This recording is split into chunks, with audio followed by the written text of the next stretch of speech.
Hey, Dr. Ross, he has a question. Yeah. Yeah, if you scan more than what you need, can we just slice it to what exactly is needed? Is that happening within iTero or is it happening outside?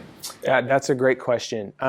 So when you scan it, yeah, it's always good to get more data, right? Because you can always remove, you can't create. And so yes, if you scan it and you want to think about what you're scanning, like on an iTero or an intraoral scanner, do I scan the palate or not scan the palate? Let's just use that as an example. Or how high up on the vestibule do I go?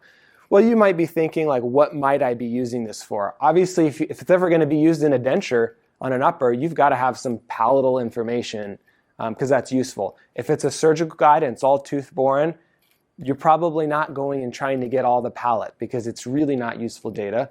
But when you bring it into the Rayware software, you cut off extra data. So like, let's just say we're going to print a model for retainers.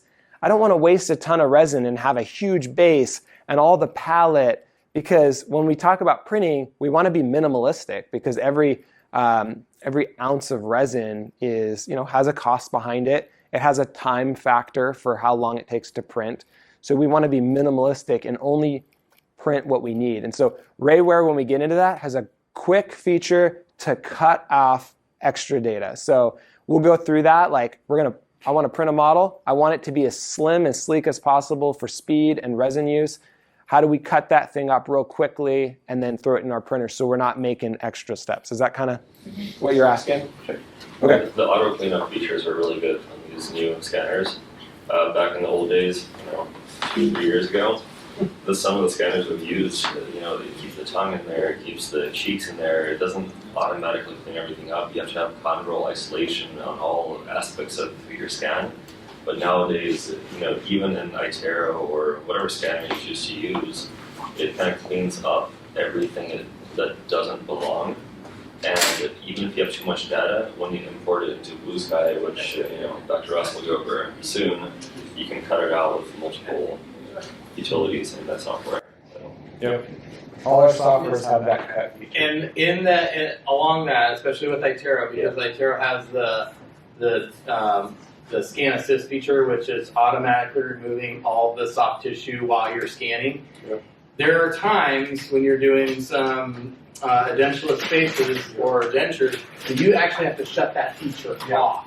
Yeah. And some people get really frustrated, like, why isn't it doing it? Yeah. And they don't know that you can't actually shut that feature off. So if you have that question, happy to do it. It's just one tap on the screen and you'll shut that feature off and then it'll pull that information back in. So.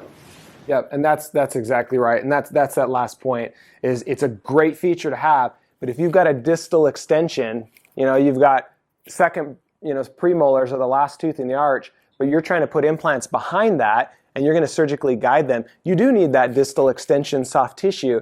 And the iTero is being really smart and it's cutting it all off and it's cleaning it up, making it pretty. You may have to turn that feature off in order to go back there and keep that scanned data of that soft tissue so your guide goes back there. So think about that, because sometimes, you can't just tell your assistant, hey, run in and grab a quick scan. I'm going to be designing that later today. You got to think about, are they going to get that scanned data so that you have the soft tissue that you need? It's not the teeth that we have trouble with, it's the soft tissue.